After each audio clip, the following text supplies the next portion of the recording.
Well, the Joint Committee on Vaccinations and Immunisations has said that adults on the Learning Disability Register should be given priority for COVID jabs.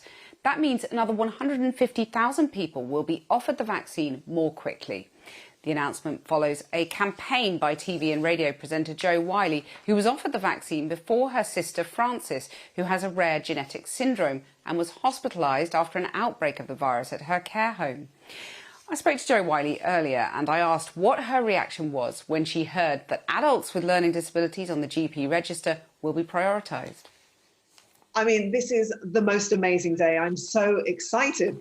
The number of photographs and messages that have been sent on social media from grateful parents and siblings and people with learning disabilities just saying, thank goodness we've been heard, we are recognised, we are a value in the society and we will be protected. And that's what this has all been about. I'm incredibly grateful that the government have listened and that they've taken heed and heard what everybody's had to say and they've acted upon it. It's a really, really wonderful day. Given that there's only a quarter of people with a learning disability on the GP register, are you worried that people might get missed off? What do you say to those people and their families?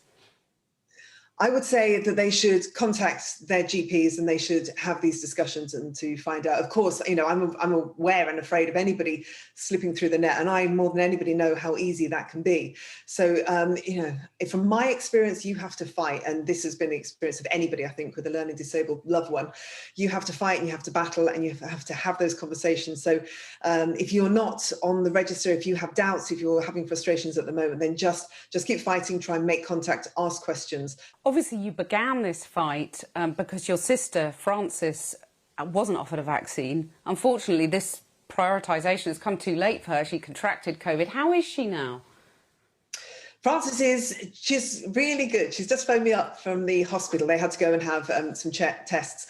And she phoned and she was like, I've been a good girl today and I've had my blood tests. And it's just so amazing to hear her voice again, to hear this incredibly robust, loud, noisy sister that I've grown up with all my life, bellowing down the phone to me once again is the best sound in the world. So she's doing good. And we're in a place that 5 days ago, I never thought we'd be. We thought it was all over.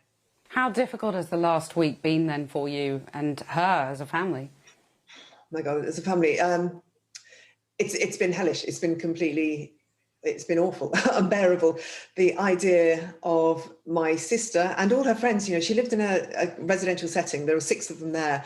All of them contracted COVID. They all went down with it. One of them sadly passed away yesterday. They've all had awful battles. Their carers went down with it as well. When we got to the point, I think it was at 3:30 in the morning, that we were discussing ventilation and seeing whether that was an option or not, and then discussing end of life scenarios.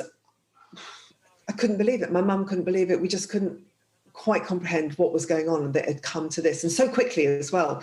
That's the really shocking thing.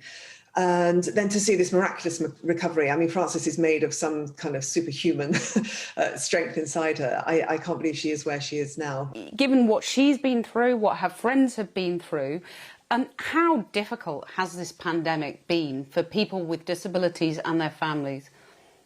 The pandemic has been horrendous because their world, I mean, they're living in fear, they're living in terror, they're not seeing their loved ones. We haven't been able to see Frances for a really long time, and she was very used to coming home, and she, you know, her family is everything to her. She loves her care home, but she likes seeing us. So for her to be deprived of that, there are people who haven't seen their loved ones for a year. Oh my God, it's so tough, and they don't understand what's going on.